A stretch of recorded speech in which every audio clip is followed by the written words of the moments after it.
할렐루야. 온라인으로 예배 드리는 성도님과 가정 가운데 하나님의 평안과 능력이 함께 하시기를 간절히 축원합니다.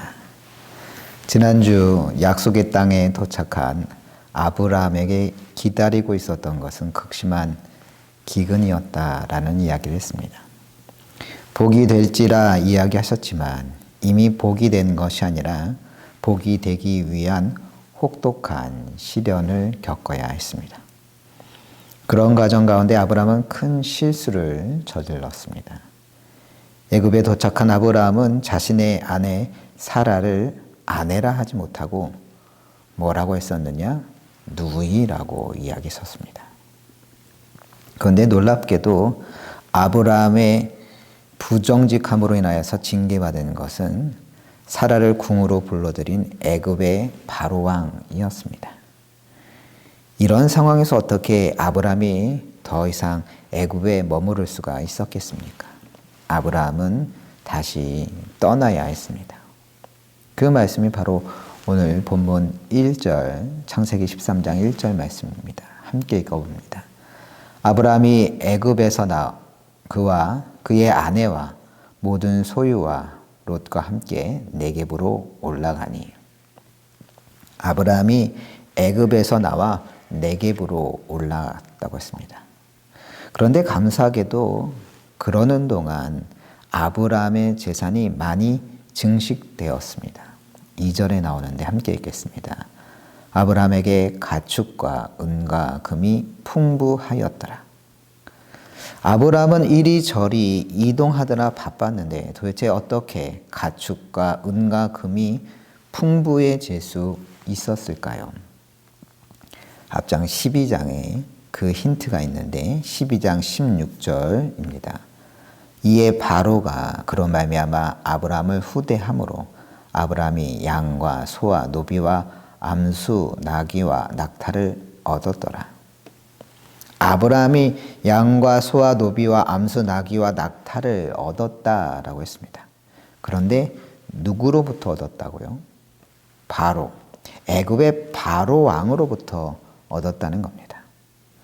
아브라함은 기근으로 인해 애굽으로 내려가야 했을 때 애굽 왕 바로로부터 이런 엄청난 재산을 얻게 될 걸 알았을까요? 전혀 몰랐죠. 몰랐을 정도가 아니라 아브라함은 그들 애굽 백성과 애굽 왕이 자신을 해하지 않을까 염려에 사로잡혀 있었습니다. 그래서 아내를 누이라고 속이기까지 한 것 아닙니까? 그런데 그 결과는 오히려 반대였습니다. 놀라운 복의 경험을 하게 됩니다. 아브라함은 근심과 두려움 가운데 있었지만 오히려 하나님께서 이 어처구니 없는 사건을 통하여서 아브라함을 채워주신 것이죠. 놀랍지 않습니까? 그런데 아브라함만 그런 것이 아닙니다. 우리 삶도 이처럼 뜻하지 않는 하나님의 채워주심, 하나님의 축복들을 경험하곤 합니다. 작년 중반쯤 알고 지내던 장로님으로부터 전화가 걸려왔습니다. 정말 오랜만에 전화하신 거라 웬일이시냐고, 무슨 일이냐고 여쭤봤더니 그 장로님 딸이 원래 원주 기독병원에 전공의로 있었는데 전공의 파업으로 인해 휴학하고 원주에 있는 한 병원에 페이닥터로 잠시 일하게 되었다는 겁니다. 그래서 몇 달 동안 월급을 받게 되었는데 딸이 그 동안만이라도 일산교회에 11조를 하고 싶어 한다고 혹시 괜찮겠냐고 물으시더군요. 우리 교회야 안 괜찮을 게 어디 있겠습니까? 기억해 주신 것만으로도 감사한데 헌금까지 하신다니 너무나 감사하다고 이야기 드렸죠. 그리고 실제로 작년 하반기 매월 그 따님은 11조를 우리 교회에 헌금해 주셨습니다. 물론 올해에는 복학해서 다시 학교로 돌아가 전공의 과정을 밟게 되었지만 하지만 그동안 우리 교회에 헌금을 해준 것만으로도 너무 감사한 일 아닙니까? 그런데 작년 말에 집사람의 친구로부터 전화가 왔습니다. 집사람과 친한 친구여서 저도 몇 번 만난 적이 있었습니다. 지금 농협에 다니고 있는데 작년 1년 동안 11조를 모아뒀다는 겁니다. 그런데 자꾸 일산교회가 떠올랐다면서 그 11조를 헌금하고 싶다고 그래도 되느냐고 묻더군요. 우리 교회야 안 괜찮을 게 어디 있겠습니까? 그래서 너무 감사하다고 했죠.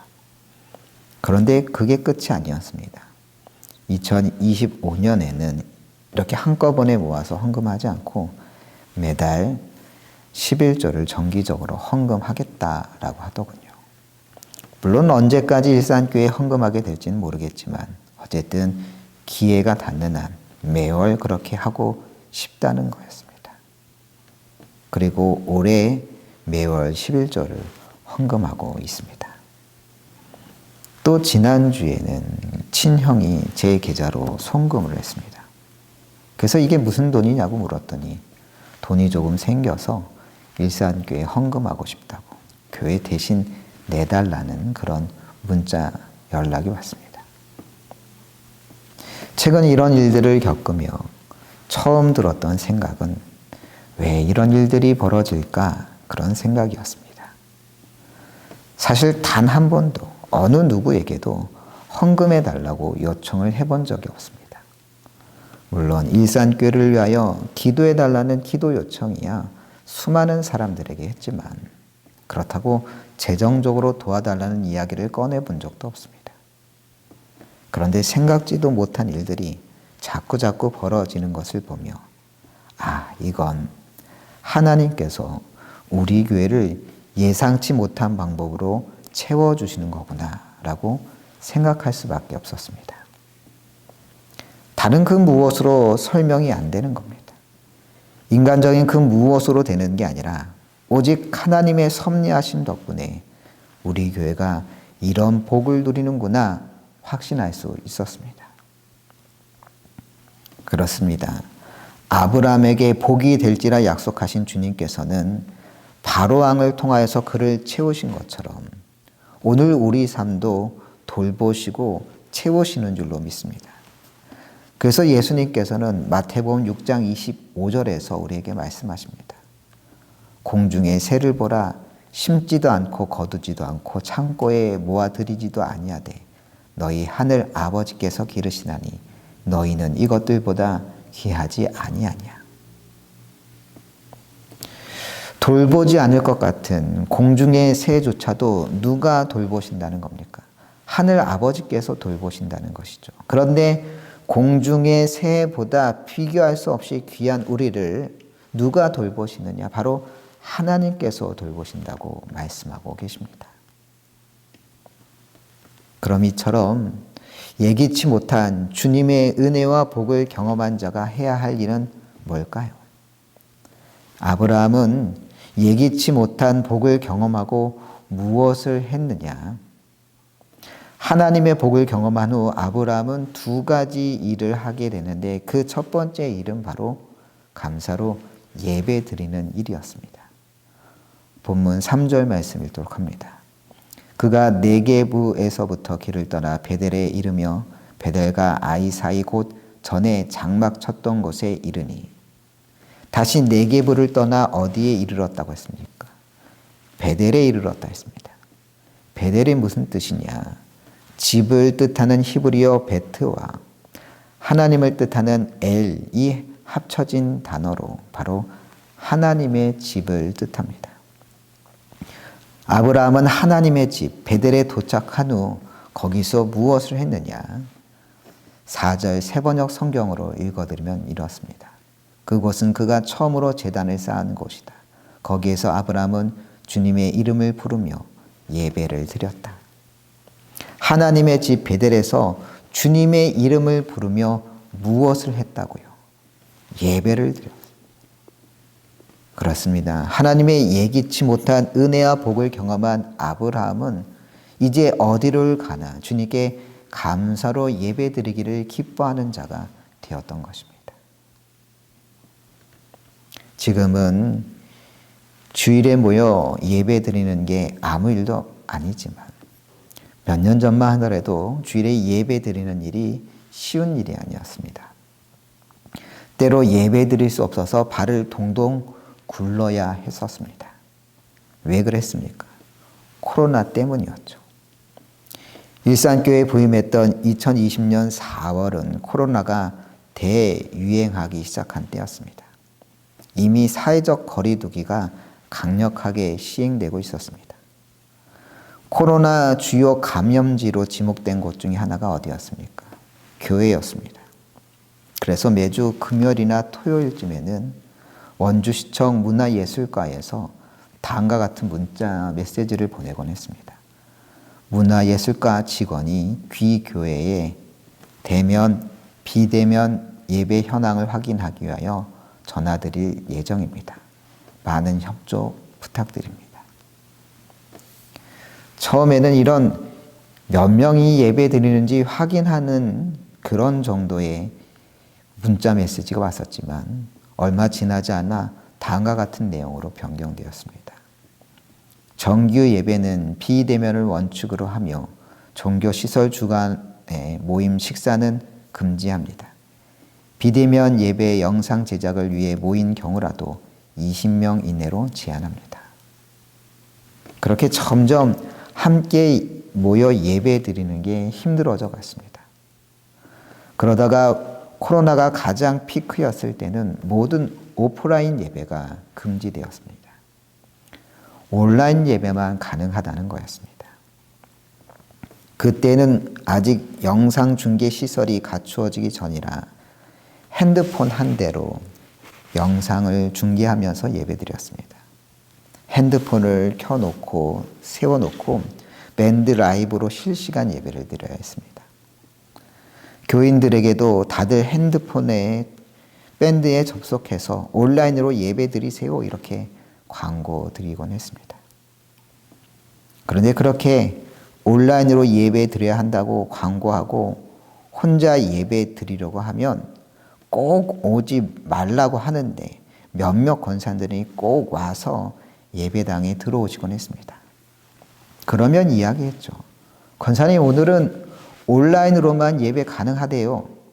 그러면 그 권사님들은 목사님 우리는 신경 쓰지 마세요. 그냥 조용히 앉아서 예배 드리고 갈 테니까 걱정하지 마세요. 그렇게 말씀하시곤 했습니다. 그런데 문제는 주중 예배 때도 마찬가지였습니다. 주중 예배 모두 비대면으로 진행하라고 연락이 오면 다음과 같이 광고했습니다. 시청 지침이 주중에도 온라인으로만 진행하라고 합니다.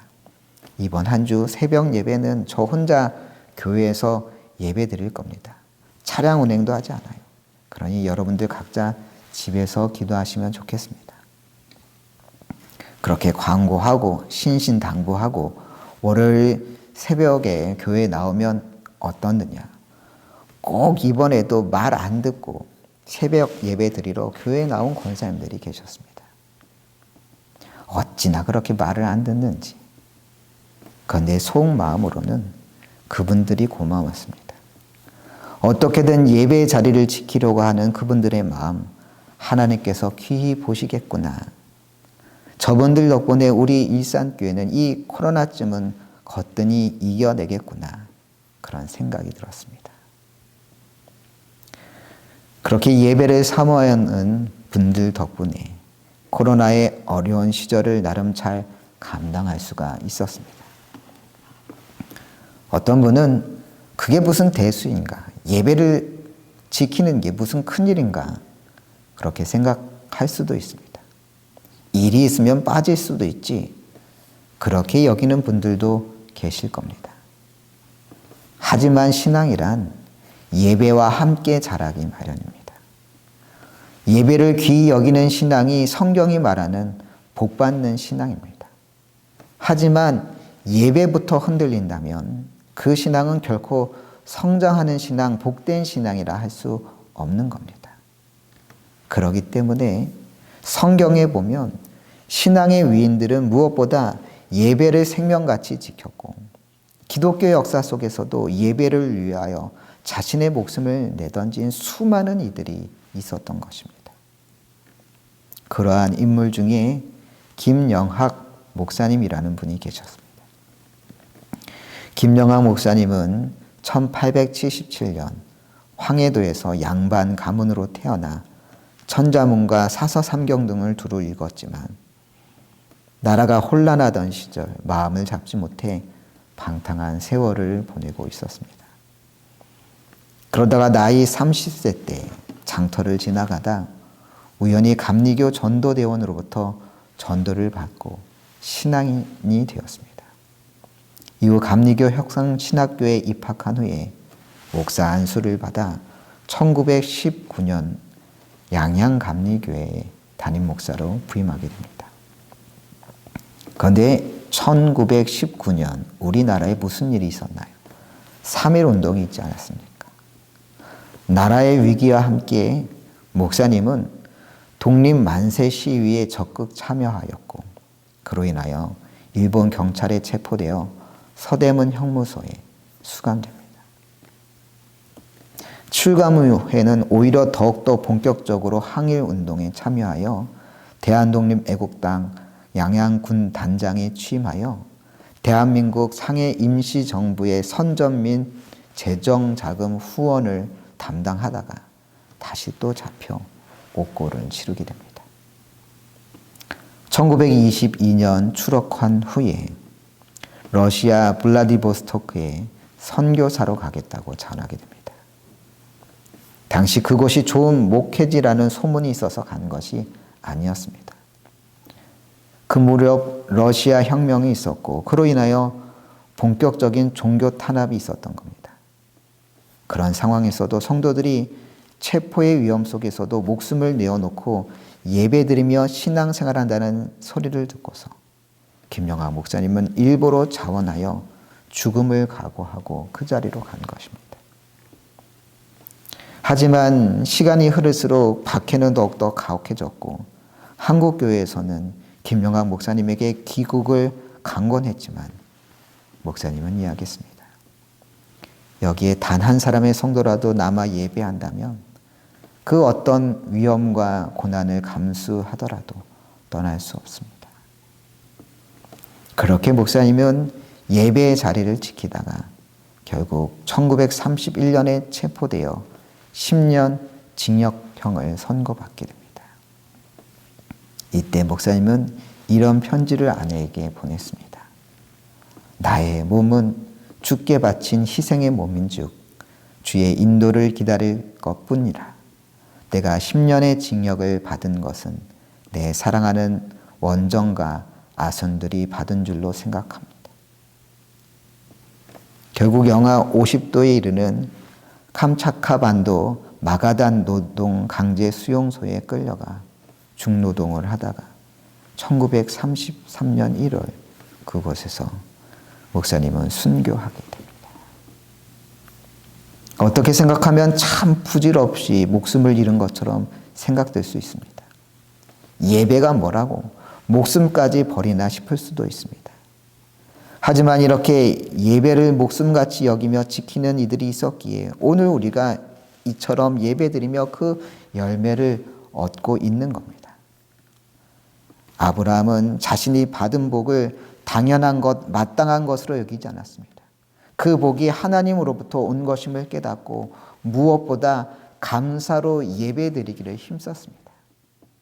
여러분, 온전히 감사로 예배드리는 자가 복된 자인 줄로 믿습니다. 받은 은혜가 있을 때 마땅히 예배로 주님께 영광 돌리는 여러분들 되시기를 소망합니다. 뜻하지 않은 하나님의 축복으로 인하여 점점 아브라함의 재산이 증식하게 되었고 덩달아 아브라함의 조카로 또 많은 복을 경험하게 됩니다. 본문 5절과 6절을 함께 읽겠습니다. 아브라함의 일행 롯도 양과 소와 장막이 있으므로 그 땅이 그들이 동거하기에 넉넉하지 못하였으니 이는 그들의 소유가 많아서 동거할 수 없었음이니라. 하나님께서 그들을 얼마나 넘치게 복을 주셨든지 더 이상 삼촌 아브라함과 조카 롯 일행은 같은 지역에 거주할 수가 없었습니다. 왜냐하면 무엇보다 목축을 해야 하는데 그러다 보면 풀 이런 것으로 인하여서 서로 다툼이 일어날 수밖에 없었던 겁니다. 그래서 아브라함은 조카 롯에게 8절과 같이 말합니다. 아브라함이 롯에게 이르되 우리는 한 친족이라 나나 너나 내 목자나 내 목자나 서로 다투게 하지 말자. 한 가족끼리 이런 걸로 싸우지 말자는 겁니다. 계속 같은 장소에 있으면 어쩔 수 없이 다툼이 생길 테니 이제 서로 갈라지자, 그런 이야기인 거죠. 이때 아브라함은 조카에게 뭐라고 이야기를 하게 되느냐. 9절입니다. 내 앞에 온 땅이 있지 아니하냐. 나를 떠나가라. 내가 좌하면 나는 우하고 내가 우하면 나는 좌하리라. 네가 좌하면 나는 우하고 네가 우하면 나는 좌하리라. 이게 무슨 말입니까? 조카 롯에게 먼저 선택권을 주는 겁니다. 사실 찬물도 뭐가 있다고 합니까? 위아래가 있다고 하죠. 당연히 삼촌과 조카 사이의 우선권은 삼촌에게 있겠습니까? 조카에게 있겠습니까? 삼촌에게 있는 것이죠. 그런데도 아브라함은 조카에게 선택할 수 있는 권리를 양보했습니다. 이때 조카 롯은 어떻게 하느냐? 10절입니다. 이에 롯이 눈을 들어 요단 지역을 바라본즉 소알까지 온 땅에 물이 넉넉하니 여호와께서 소돔과 고모라를 멸하시기 전이었으므로 여호와의 동산 같고 애굽 땅과 같았더라. 어디를 택했다고요? 소돔과 고모라 지역을 택했다는 겁니다. 여러분도 알다시피 소돔과 고모라 결국에는 어떻게 됩니까? 그 음란함으로 하나님께서 완전히 멸망시킨 지역 아닙니까? 그런데 하필 롯이 그 지역을 택한 겁니다. 왜 그랬겠습니까? 10절에 나와 있는 것처럼 요단 지역을 바라본즉 소알에서 온 땅의 물이 넉넉하니, 쉽게 이야기해 보기에 좋고 객관적으로 좋은 지역이었다는 겁니다. 한눈에 척 봐도 좋아 보이는 땅이었기 때문에 소돔과 고모라 쪽을 선택한 것이죠. 왜 이런 선택을 한 것이냐? 근본적으로 지극히 세속적인 선택이었던 것입니다. 영적으로 그 땅이 어떠한지 알아보지도 않고 그저 돈이 될 것 같으니까, 물질적으로 더욱더 넉넉해질 것 같으니까 그쪽을 선택한 것입니다. 이런 롯의 선택과 정반대되는 것이 아브라함의 선택이었던 것이죠. 다시 한번 9절 읽도록 하겠습니다. 내 앞에 온 땅이 있지 아니하냐. 나를 떠나가라. 내가 좌하면 나는 우하고 내가 우하면 나는 좌하리라. 네가 좌하면 나는 우하고 네가 우하면 나는 좌하리라. 세상적으로 보면 참 바보 같은 선택인 겁니다. 자세히 알아보지도 않고 덜컥 양보부터 하고 있으니 말입니다. 그런데 아브라함은 어떻게 그럴 수 있었을까요? 아브라함에게는 믿음이 있었던 겁니다.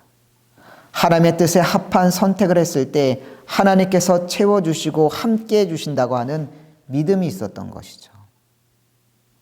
그렇습니다. 더 큰 욕심을 부리는 자가 복 받는 것이 아니라 채워주실 하나님의 약속을 믿고 하나님의 약속대로 행하는 자, 그런 자가 진정 복된 자인 줄로 믿습니다. 그런데 예수님의 삶이 그러했습니다. 예수님은 욕심이 아니라 하나님의 뜻에 따라 자신의 삶을 선택하셨습니다. 그 결과가 바로 십자가인 것입니다. 겟세마네 동산에서 예수님께서 기도하지 않으셨습니까?